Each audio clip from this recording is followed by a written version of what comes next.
Saludos, bienvenidos a Palante Boricua con el auspicio de Coca-Cola y de Claro de Puerto Rico. Y hoy hay un cambio de ruta en este programa. No un cambio de ruta, vamos a hacer algo distinto. Tengo por primera vez en el programa a un ex político o político, yo no sé, Jorge Santini, bienvenido.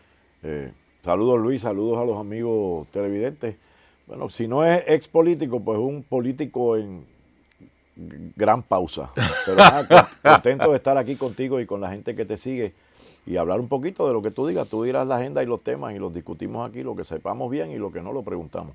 Nada, la primera pregunta es sencilla, ¿qué es de tu vida? Pues yo después que salí... ¿Tú saliste hace? Yo salí en enero del 2013, pero hasta 2012 como alcalde. En enero Entregaste pues la hasta el silla. 2012, o sea que son 11 años. 11 años. De ahí pues... ¿Cómo se acostumbra uno a eso? Pues mira, en mi caso debe haber situaciones diferentes. En mi caso, que fue bien sorpresivo lo que sucedió y habrán mil causas y mil especulaciones, pero... ¿Tú no esperabas perder? No. Yo sabía que había un poco de dificultad porque las gestiones del gobernador en ese momento, al que yo, pues como lo hice con los anteriores gobernadores de mi partido, lo apoyé hasta el tuétano de los huesos, en muchas ocasiones con la crítica de la gente de uno, pues tuvo unas decisiones y unas actuaciones que no gustaron.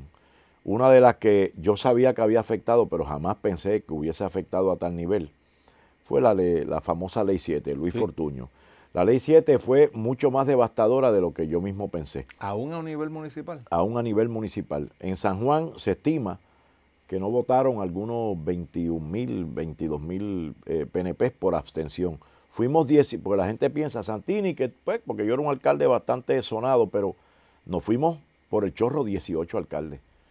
Perdimos Cámara y Senado, se ganó la comisaría residente, la gobernación se perdió por 11,500 votos. No fue una cosa del otro mundo. Pero la abstención a nivel isla del electorado del PNP fue brutal. Se habla mucho de la mala gestión del gobierno, no solamente de aprobar la Ley 7, sino la manera en que la ejecutaron, se implementó, y que todavía yo no entiendo por qué, si en realidad los despidos llegaron a algunos 12,000, 11,000 y pico, 12,000, el partido de gobierno en ese momento y Luis Fortuño se dejaron etiquetar como que habían despedido sobre 30. Había un informe que venía desde Aníbal Acevedo Vilá, que Aníbal Acevedo Vilá no le dio curso, eran los números y lo que se aconsejaba hacer para bregar con la economía y los problemas, pero pues no lo hizo. Algo de sapiencia e inteligencia política tiene, ¿verdad? Nadie le puede negar su sagacidad política, pero Fortuño le implementó 11,000 y pico de despedidos y todavía la gente piensa que fueron 30,000. Eso afectó mucho en las filas del PNP y algunas otras cosas más, pero ahí estamos. ¿Y qué has hecho? ¿Qué estás haciendo? Pues desde que salí yo soy abogado. Porque hay que reconocerte, yo creo, que te saliste y te saliste. Sí. Que es uno de los problemas a veces complicados en la política pues yo puertorriqueña, que los que se van no se van y se quedan por ahí y le hacen la vida de cuadrito a los del otro lado, a los de este lado, a los de todos lados. Tú como que dijiste... Yo cuando salí, yo cogí el mensaje, olvídate cuáles fueron las causas directas e indirectas de por qué yo no repetí en el 2012 para un cuarto cuatrenio. Simplemente el pueblo, o porque no fueron a votar los que tenían que votar por mí, porque la que ganó con muchísimos, con miles de votos menos que lo que Ferdinand Pérez, la ventaja que yo tuve sobre Ferdinand. Bueno, la abstención, eso está medido matemáticamente. Pero el mensaje fue... Bueno, y ella activó también sectores que no votaban. Sí, hay una mezcla, pero por una cantidad de votos mucho menor que no se hubiese dado si los estadistas o los PNP hubiesen ido a votar. Pero el mensaje para mí fue, muévete. Y yo me moví. La frase aquella famosa de Rosselló, el pueblo es el que manda, pues yo me moví. Entonces tuve la oportunidad y muchas ofertas de volver a correr, de mantenerme en tan posición, de seguir presidiendo. Yo dije, ¿no sabes qué? Deja que el pueblo que me dijo, muévete, llene el vacío que crearon. Tampoco me metí, si yo he ido a 2 o 3 programas de radio o televisión desde que yo perdí, que lo hemos hablado, tú y yo lo hemos hablado, yo me autoimpuse porque oportunidades e invitaciones he tenido y a mí me gusta hablar de muchas cosas que tienen que ver con el país, con la política. Yo dije, no, si me voy a estacionar, me estaciono, pongo el carro en parking, me bajo, lo apago, me bajo y lo cierro. Y lo hice. No te puedo negar que hay puntos de ebullición en cosas que uno quiere hacer o decir, pero pues, poco a poco. Y me he dedicado, como me preguntaste, me he dedicado a mi familia. Hoy no tengo solamente 3 hijos y una esposa, tengo 2 nietos. ¿Te has puesto viejo? Bueno, como don Luis, un joven cargado de un poquito más de años, no tanto como los de él, pero sí, pues, las canas dominan el horizonte alto. Estoy con salud, mi familia está con salud. Estoy bien, trabajando duro porque hay que pagar las cuentas, pero contento de lo que estoy haciendo y ansioso de poder ayudar en el gobierno y en proyectos y en cosas. Me he hecho disponible, lo he hecho a muchos. Hay algo de maduración. Yo me siento más cómodo, ese no es el caso, no ha sido, pero yo me siento más cómodo por honor a ser alcalde o a los que son alcaldes como yo lo fui. Yo me siento hoy sumamente cómodo de que si un alcalde que no es de mi partido o una alcaldesa que no es de mi partido me pide, no ideológicamente porque disentimos, pero me pide alguna idea o colaboración con respecto a algo de las visiones que uno tuvo que pudiesen ayudar. Desarrollo económico. Yo lo haría feliz, no porque sea de mi partido o no de mi partido, es que yo le cogí cariño y compromiso a la cosa de ser alcalde y a lo difícil que es y a lo importante que es hacerlo bien. Eso es lo que estaba pensando mientras te escuchaba, y un poquito hacia atrás. Tu vida pública no comienza en la alcaldía, comienza en el Ejecutivo, sí, en el más alto nivel, ayudante del gobernador. Correcto. En este caso, Pedro Rosselló. Sí, 4 años. ¿Cómo tú llegas allí? Yo llego allí porque...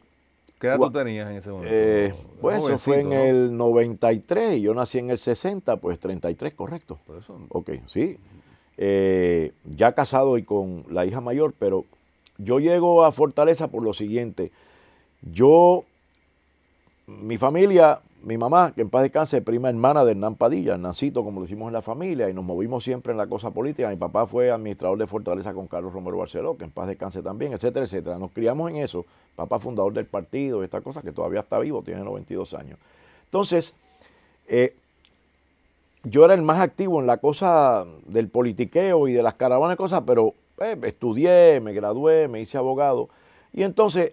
¿Todo esto? Antes. Sin la política. O sea, sin la política. Con la política de pastime. Sí, de ir a paquinar. De ir a participar eso, pero no de ocupar posiciones. Rosselló se envuelve en aquella campaña del referéndum de los derechos democráticos que ganó su postura.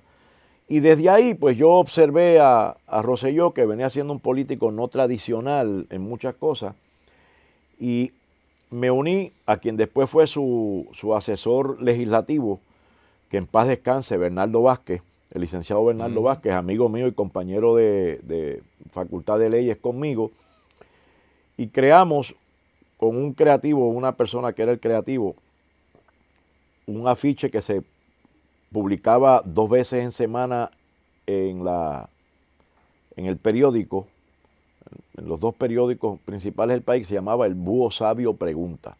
Entonces era un quote, una pregunta, una cosa, pero era disparándole a la oposición política. Bueno, yo sigo en el bufete donde estaba, en el viejo San Juan, ¿Entiendes el Partido Popular? Banco Popular. Sí. Entonces, gana Rosselló. ¿Tú estás en un bufete privado? En un bufete privado. Bernardo se convierte en el asesor legislativo del gobernador y un día Rosselló le dice, Bernardo le enseña parte, que él los había visto, pero le enseña parte de los afiches. De la colección de disparos y él le pregunta, ¿y quiénes hicieron eso? Bernardo le explica, don Paco, el apellido, Jorge Santini, abogado, y yo, que somos como... pues yo quisiera conocer a Santini. Entonces, Y me ¿tú no llama. conocías Bueno, al lo gobernador? conocía al gobernador, pero no era... lo conocía como él conocía a docenas de personas, Ok. o a miles de personas. Y entonces voy a Fortaleza, hablo con él, con Bernardo, nos intercambiamos palabras allí. Yo le dije que yo venía de un bufete que lo que hacíamos era defender médicos y hospitales. Pero éramos un bufete de impericia médica, que era la especialidad nuestra. Eso y pues los concesionarios de autos y los fabricantes de autos y algunas otras cosas. Entonces, después que hablamos, me dice, a mí me gustaría que tú te unieras a mi equipo. Yo, bueno, sería un honor para mí, pero yo estoy envuelto en la práctica privada, pero hablamos y quedó en citarme. Después me llama quien era el que estaba a cargo del banco de talento. Esto es a principio de cuatrenio. A principio, sí, empezando febrero del 93. Vamos a una pausa. Sí, vamos Y allá. regresamos a averiguar qué oferta le hicieron del Banco de Talento a Santini. Continuamos en Palante Boricua con el auspicio de Coca-Cola y de Claro de Puerto Rico. Nos visita Jorge Santini y nos quedamos en un punto ahí importante en tu carrera profesional y política, porque sales de la práctica privada y llegas a Fortaleza. ¿Qué oferta te hicieron? Entonces, me llama el que atendía el banco de talento y me dice, Santini, Rosselló ha escuchado de ti, ha hablado de ti, no fue una entrevista, en realidad fue un, Bueno, un intercambio, y a él le gustaría que tú fueses el secretario, en ese momento era de corrección, después fue que vino de secretario de corrección. De corrección. ¿Y qué centella sabes tú de corrección? Pues, no, quizás porque era abogado y era, no sé, y yo me hice la misma pregunta que tú me estás haciendo a mí, pero tú sabes, tú no le vas a contestar al que te ofrece que tú no has leído la etiqueta, ¿verdad? Y yo, pues sí, yo sé cuál es el pote y he leído la etiqueta. Y yo dije, pues mira, dame 1 o 2 días para pensarlo, me interesaría muchísimo y me voy. Cuando me voy digo, yo de verdad que no, si hubiese sentido en el momento, como esos programas de enamorándonos, que a ver si sentí la chispa o no la sentí, si yo hubiese sentido, yo me voy, yo digo, de verdad que yo, mi manera de pensar y de ser en este momento no me permite, o sea, aceptar esa posición. Llego al bufete, lo discuto yo tengo 2 papás, mi papá biológico y mi papá profesional, don Alfonso Miranda Cárdenas, que en paz descanse. Eso era un bufete de alto Ese nivel. fue el único bufete donde yo trabajé desde que me gradué hasta que entré a Fortaleza. Y yo adoraba a ese señor como si fuera mi viejo. Y le digo, don Alfonso, hay esto y esto y esto. Mira, se bajaba los espejuelitos y me dice, tú estás loco. Así me hizo. Bueno, pues fui, no lo acepté.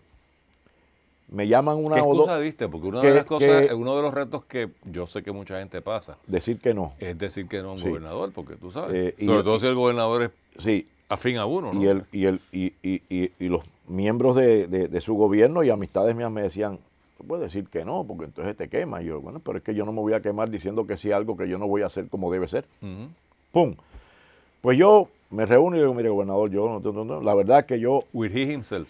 sí, y le dije, yo estoy seguro que usted es médico, y usted sintió lo que usted estudió para usted hacer lo que hizo, también como todo el mundo dice que usted lo hizo, que es un gran cirujano pediátrico.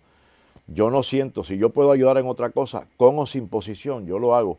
Me voy, bueno, quedamos muy débiles, me voy, me llaman como a la semana, porque él necesitaba, él iba a hacer aquella cosa de los contratos de gobierno para empezar a recoger un poco, si se recogió o no, pues el despilfarro de contratos y la cosa, ¿verdad? Que se logró al principio mucho.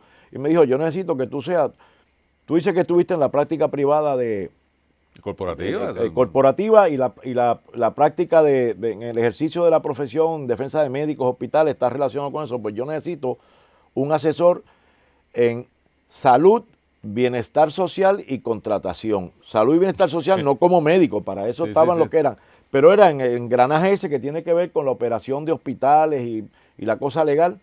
Y yo le dije que sí. Y un 16 de febrero del 93 comencé a trabajar allí como asesor. Vuelvo a donde don Alfonso cuando voy a aceptar y don Alfonso, vengo a decirle, me reuní con el gobernador. Don Alfonso, pues no era estadista ni PNP, pero un súper ser humano y uno de los abogados, de los mejores abogados que yo he podido conocer en mi vida, y me vuelve y se baja las gafitas y le di, entonces antes que hablara yo le dije, sí, estoy loco. Y dice, voy a empezar allí. Y me dijo, pues váyase. Tranquilo, si allá, conociéndote a ti, si allá no cuadras con esa gente, aquí está tu oficina, estás a 2 bloques, porque estábamos en el viejo San Juan.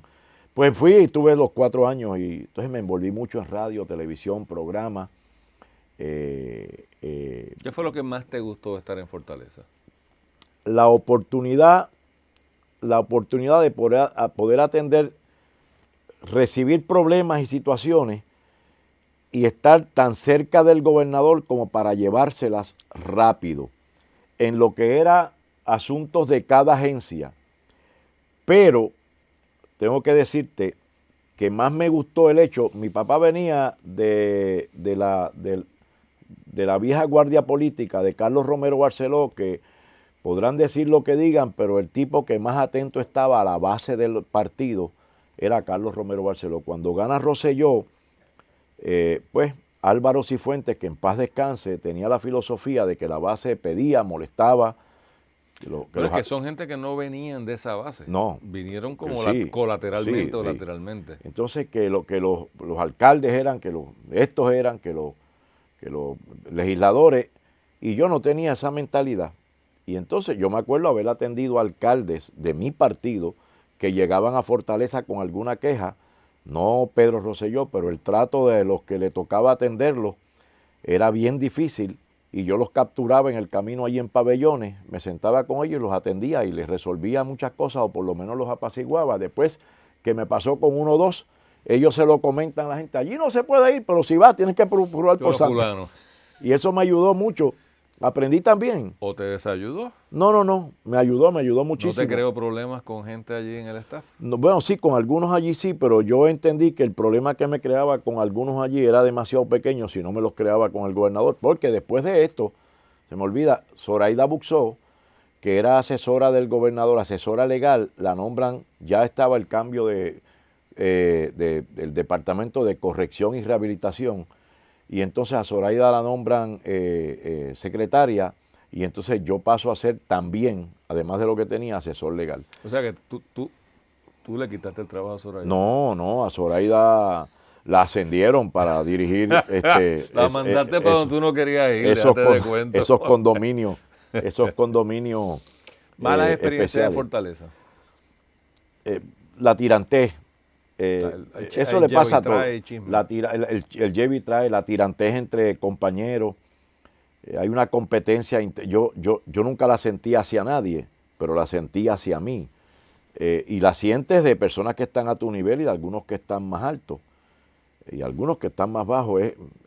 Eso pasa con todos los partidos. Yo imagino que es igual, pero eso te hace tomar una decisión.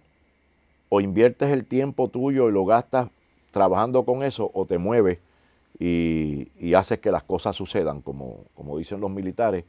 Y yo me moví. Sin embargo, yo la pasé muy bien, yo tuve excelentes experiencias. Me envolví tanto en la cosa política y me metí en radio, en televisión, en programas, distintos canales. Y entonces, pues la gente empezó a verme como, sin yo haber pensado que lo iba a hacer, en posible candidato. ¿Cómo pasas al Senado? Porque digo, me corriges si me equivoco en tu biografía, pero de Fortaleza tú pasas al Senado. Correcto. ¿Cómo se da eso? ¿El gobernador te recluta?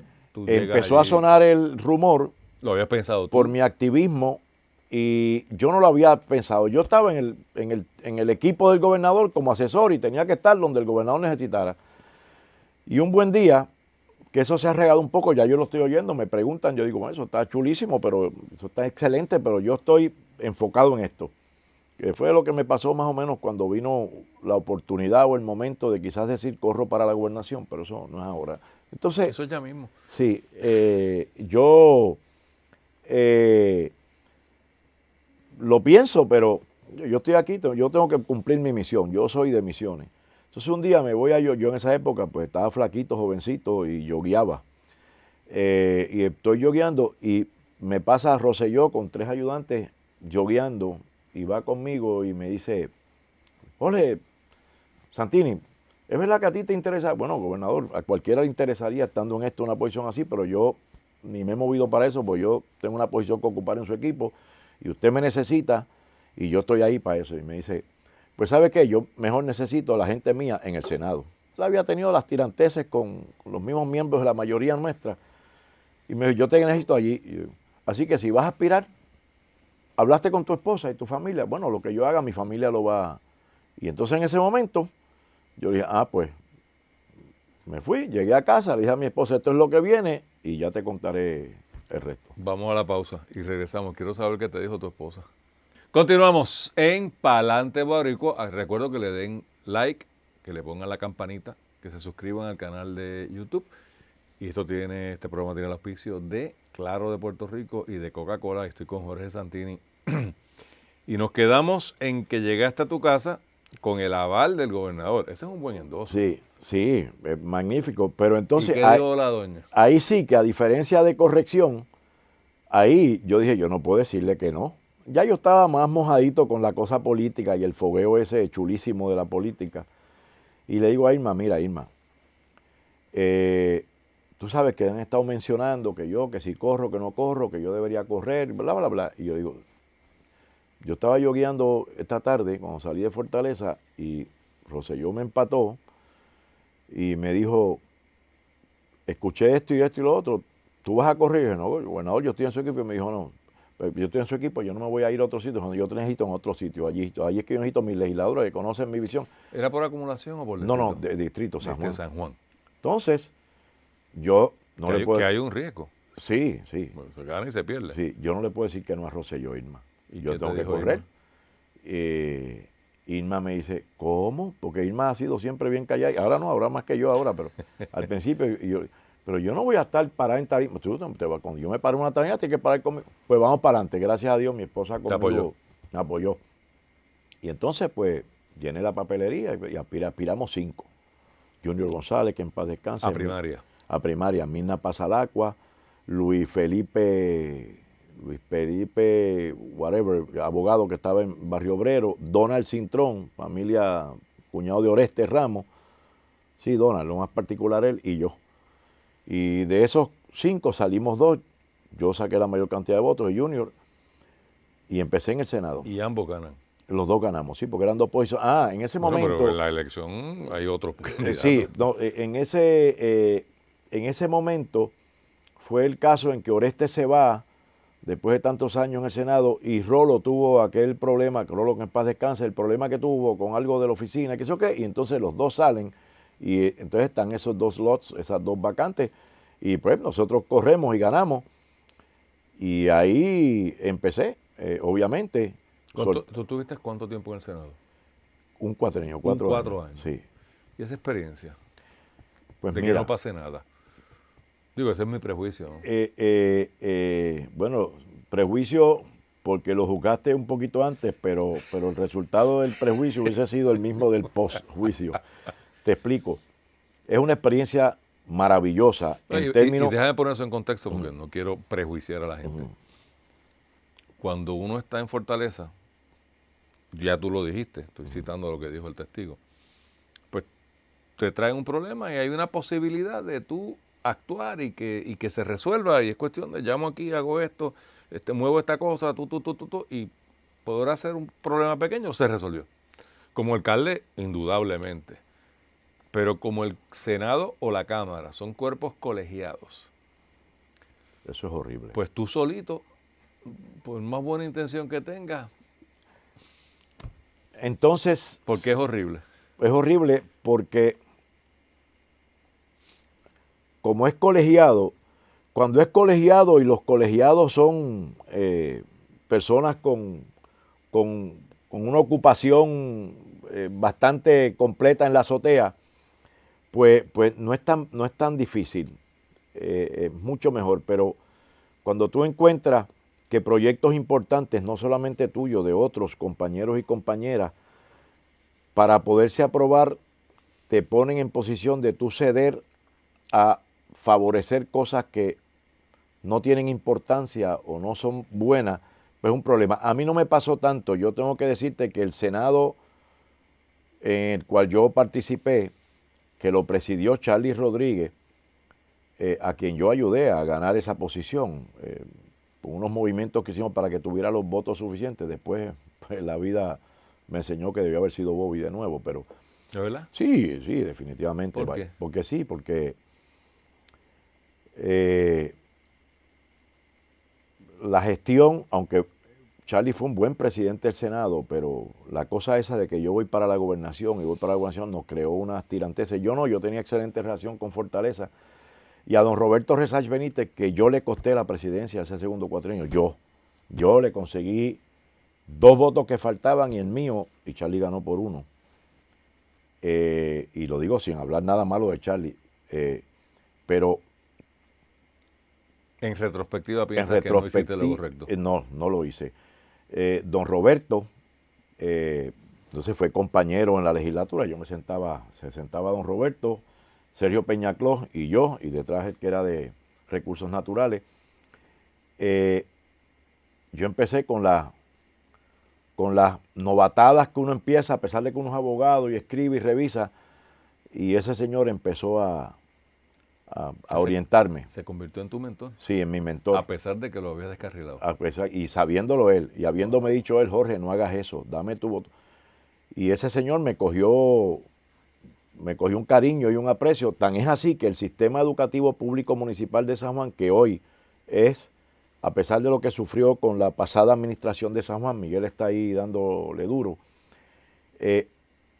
ese lleva el nombre de Roberto Resach Benítez porque eso es criatura de don Roberto Resach Benítez. Yo creí en eso, aprendí de eso, empecé a entender lo importante que era avanzar la educación pública en Puerto Rico con modelos de avanzada y no la retórica hueca desgraciadamente. Yo vengo del sistema de educación pública de kinder a 4º año, del actual sistema de educación pública, y eso fue obra y hechura de don Roberto. Después que yo salgo de la legislatura, él sale también. ¿Cómo sales? O sea, ¿por qué te da con ser alcalde? Bueno, pues ahí viene la otra parte para que entiendas lo de Charlie. En los años de estar allí, pues no fue fácil. Entonces yo noto que por decir las promesas de pues te voy a poner en tus manos esto y lo otro, pues no sucedieron. Yo tuve que batallar allí y lograba aprobar mis proyectos, lograba buen apoyo a mis proyectos. No querían que te lucieras. No. Entonces yo logro la comisión de los jurídicos del Senado y la comisión conjunta, estaba en otras comisiones, pero las 2 que yo presidía era la comisión conjunta de la revisión del Código Civil, que ahí fue que empezó, y la de los jurídicos y algunas otras más en las que estaba, con un excelente récord de trabajo. Hicimos mucho trabajo bien hecho, pasamos penuria por las situaciones y los debates. Entonces, ahí sí que yo quería seguir en la política. Le cogiste el gustito. Y el trabajo de calle, porque yo me considero una persona de calle, de pueblo, en San Juan fue bien bueno. Pues como yo había estado tanto en radio y televisión y la gente que sigue eso, que son al final tus presidentes de unidad y tus líderes de barrio o los del otro partido y otro candidato, pues tuvo una acogida bien buena. Pasa lo siguiente y el que quiera venir y negar lo que venga, que nos ponemos bajo juramento, Charlie iba a correr para la gobernación. En Fortaleza se lleva aquella cumbre donde está Pedro Rosselló, Carlos Romero Barceló, Carlos Pesquera, las 13. Charlie con C, pero... ¿Y Pedro Toledo no estaba en ese...? No, Pedro Toledo se mencionaba, pero entonces Charlie va a esa reunión porque... Digo, por este contexto, Pedro Rosselló había dicho que no iba a correr. Sí. Digo, yo vengo para 2 cuatrienios y se acabó. Sí. Entonces, pues recuerdo que Charlie me dice, habíamos hablado días antes, oye, tú vas, no te quedes aquí, tienes que correr para San Juan, tú has hecho un trabajo brutal. Yo, pues, en esas estoy. Pues van ese día allí. Y allí parece que le dijeron, no, aquí van las 13. Carlos Pesquera, Carlos Romero Barceló y el que va para la gobernación es Carlos Pesquera. Así que... ¿Y quién va para San Juan?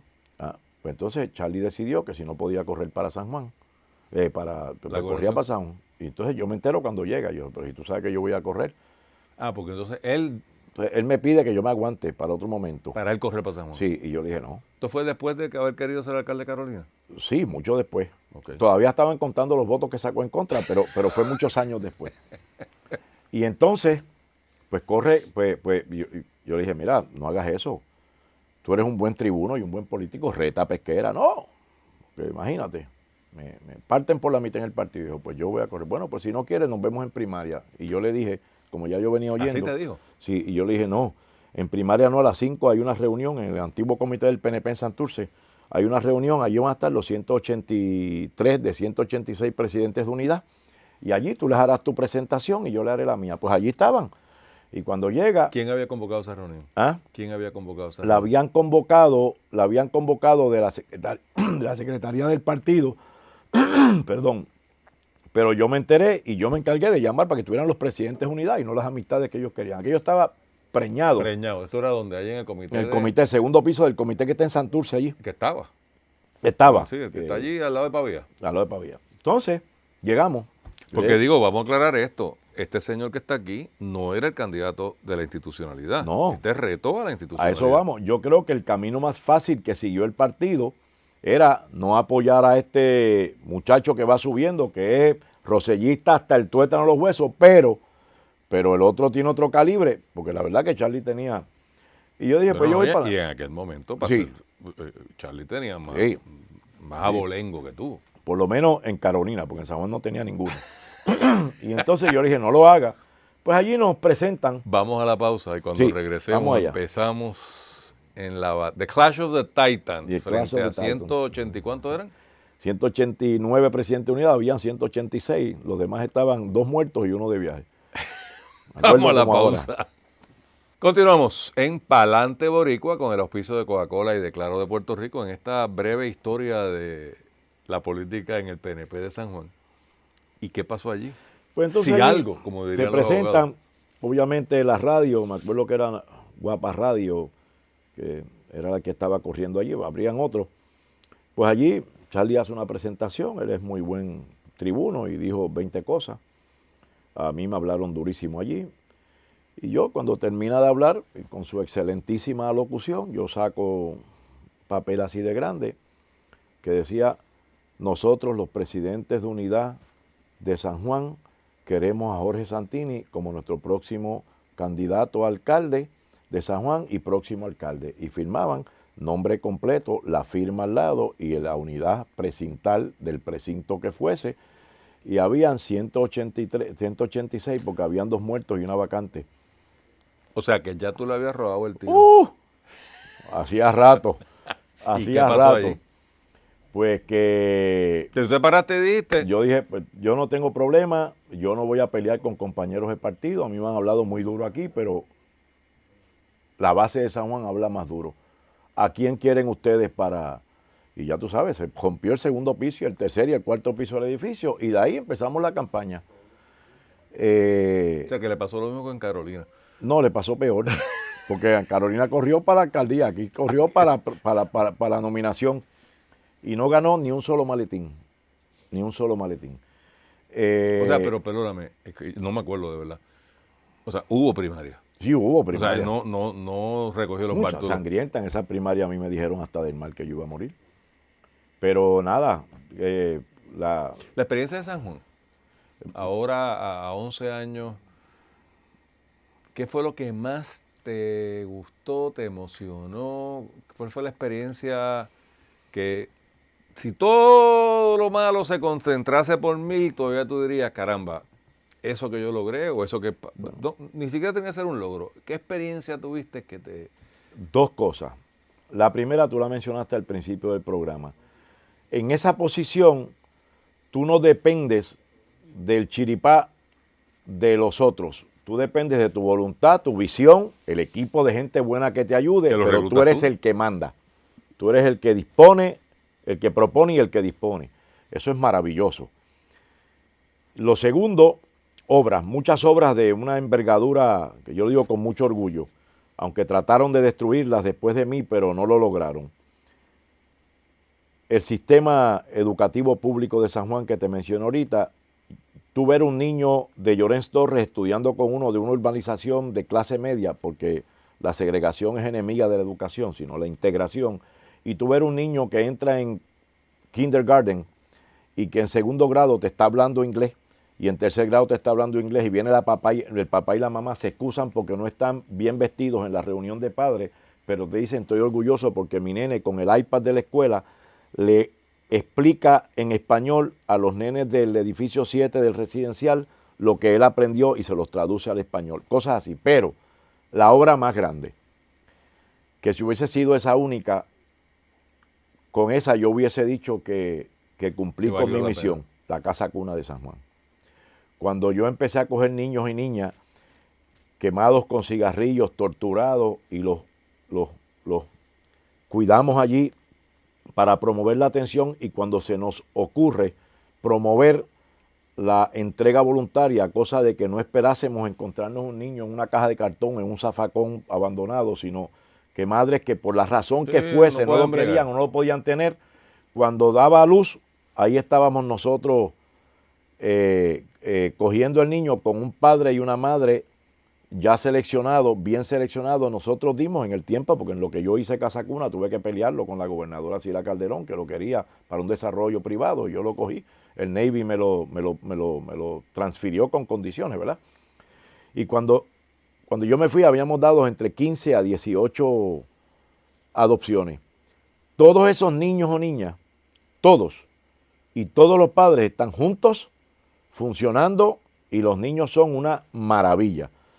Esa obra la ejecuto yo, pero la dirigió Irma. Los niños y las niñas de allí, el nombre se lo ponía Amanda. Me gustó porque mis hijos se dieron cuenta lo que era un niño sin padre. No tener las ventajas que ella y lo que era tenerlo. Por eso nosotros hicimos Casa Cuna con todo el lujo y la comodidad que podía tener yo o más para irle llenando un espacio. Aquí una maravilla. Si hubiese sido esa sola, pues hubiese... ¿Y cuál fue la mayor decepción? Mirando ahora hacia atrás, 11 años, ¿qué? Fíjate, yo no puedo hablarte de una mayor decepción, aparte de perder, que eso pues es automáticamente... Pero eso es personal. Sí, es personal, pero... experiencia, que no te funcionó algo. No, yo fíjate, como yo me codié... Alguien te traicionó. Bueno, sí, tú tienes... la espalda de un alcalde tiene que ser de plomo para que no lo penetre. ¿De verdad? La hoja. Sí, tú tienes gente que... Pero son de los tuyos, porque la oposición... No, la oposición no traiciona, la oposición combate. Y eso es... Eso, la democracia. Eso es digno, es la democracia. Es como cuando hay una guerra y ganó un país versus otro, tú no aplastas al que perdió, tú les respetas que pelearon por lo que ellos crean que estaba bien, como tú por lo tuyo. Y eso yo creo que hay que aprenderlo.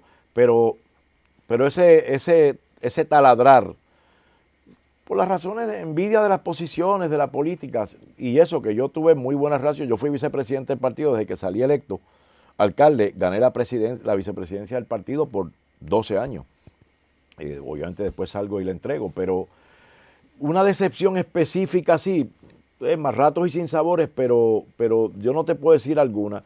Obras que yo hubiese querido ver terminadas, el tren liviano, que estaba listo para subasta. Se estaba hablando el otro día de esto. Sí, la escuela municipal al lado de lo que es la Interamericana hoy, donde la pasada administración le vendió a precio de carne abombada a la Universidad Interamericana el terreno de 7 cuerdas y media, donde se subastó y se lo llevó Segunda Cardona y Asociados, la firma excelente haciendo escuelas para construir una escuela para 1000 estudiantes, etcétera, etcétera. Cosas porque eran los proyectos que yo sabía que le daban a los niños lo que su nivel socioeconómico no le podía dar. Unos que otros proyectos importantes que se quedaron en el camino, pero yo tengo que decirte que yo fui bendecido cuando me tocó ser alcalde. Le metí con toda la pasión que yo puedo atender algo, y la mayor satisfacción es que, para no dejar mi familia en una esquina y llegar a casa por la tarde o por la noche cansado, pues yo los arriesgué y los expuse, pero mi esposa, mi hija Odette, mi hijo Jorge Andrés, ella 36 hoy, mi hijo 27 y la de 20 para 40, que es Amanda, que nació en esto. Jorge Andrés tenía 5 cuando yo gané, ellos fueron parte de esto. Los conoce Raimundo. ¿No te arrepientes de eso? No me arrepiento porque ellos entienden. Yo quisiera, algún día lo busco y te lo doy cuando compartamos en algún lugar, te voy a dar el paper, el essay, el ensayo que Amanda, como a todos los estudiantes, le exigió Vilanova para aceptarla donde estudia, allí, 3.95, 96 de promedio. Ya salió la madre. Sí, salió la madre. El papel el paper ese, el ensayo que ella escribió para la universidad. A mí me sacó la garganta por los ojos. Y ahí tú ves que lo que hiciste Estuvo bien. Los enseñó, los arriesgué, culpa mía, los expuse más de lo que uno quisiera exponer un hijo, pero ellos lograron aprender y los tres tienen un bagaje de lo que es servir. El servicio público fuera es servir, no importa donde tú estés, que tú des de lo tuyo y ayudes al que... Y yo en eso estoy feliz. ¿Cómo tú ves a Puerto Rico? Bien apretado. Porque ahorita me mencionaba, perdón que te interrumpa, que los niños con colillas quemadas y 15 o 20 años más tarde parece que no hemos mejorado. ¿Cómo tú ves la isla? Mira, Luis, yo no soy psicólogo, no soy sociólogo, no soy psiquiatra, pero algo no está funcionando porque la violencia infantil, la violencia contra la mujer, los casos de violencia doméstica no bajan. De hecho, hay 97 asesinatos menos. Ayer o antier había 90 o 90 y pico asesinatos menos. Qué bueno. Pero entonces están los titulares de que hay más violencia contra los niños y las niñas. Un padre que viola y mata a su niña de 2, yo no sé. Pues algo hay que hacer contra esto. Y algo hay que hacer para parar esto. Es terrible. Y yo veo eso, cuando te digo apretado, no es en lo económico, que podemos estarlo, aunque hay un montón de dinero que está fluyendo. Socialmente. Me avisas cuando averigues dónde está fluyendo para ver si yo me paro. Bueno, que está fluyendo, que está llegando a algunos sitios, pero no. Es un problema. Y entonces el gobierno es como, hay un tranque en las cosas. O sea, el hacer que las cosas sucedan en este país, en el área que sea, da más trabajo. ¿Pero por qué? Pues no sé. Tú fuiste alcalde. Yo no sé si es pues yo llegué. Yo corrí mi alcaldía 24/7. Por eso te dije que metí a mi familia. Yo dije, yo no puedo hacer más nada que ser alcalde. Y tengo que estar aquí, como me pasó, si el 24 de diciembre por la noche hay un fuego y se quemaron 5 casas en Barriada Figueroa, yo tengo que ir para allá y tengo que ir con la de familia, que en ese caso era Dalia Martí, que debió haber sido secretaria del Departamento de la Familia toda la vida, porque es una mujer ya retirada, extraordinaria, para atender a esa gente que se queda el 24 cuando yo estoy comiendo lechón y morcilla, esa gente se queda sin casa, sin ropa, etcétera. Yo creo que necesitamos un gobernador o gobernadora que sea alcaldesa o alcalde. Sería excelente. Esa fue mi recomendación que yo le di a Aníbal privadamente. Tienes que ser el mejor alcalde de Puerto Rico. Sí, porque... Digo, mi prejuicio porque el alcalde, si lo hace bien, se mantiene bien cercano al pueblo. El gobernador, por naturaleza de la posición, se separa mucho. Si un gobernador no se separa o o monta la estructura que sea para no estar tan separado del pueblo, lo va a hacer bien, sea el partido que sea. Yo creo que esa era la clave de los Hernández Colón y de los Romero Barceló. Sí. Que estaban con el oído, con lo difícil que es siendo gobernador, porque como tú señalas, digo, y San Juan es mal ejemplo en el sentido de que es un municipio tan grande que también se presta para la enajenación, pero un alcalde de pueblo pequeño, pero yo te digo, todo el mundo sabe que vive ahí, allí yo le van te digo a tocar con la respeto puerta. a todos los alcaldes y alcaldesas, mientras yo fui alcalde, a mí nadie me ponía un pie al frente en el contacto con el pueblo. Cada calle, cada barrio, cada esquina, cada sector, cada urbanización, cada residencial público, más de 22.000. ¿Y cómo te daba tiempo para entonces hacer el trabajo? 24/7. 24/7 y un poquito más si aparecía. Yo lo hice con gusto. Y lo viví porque me gustaba.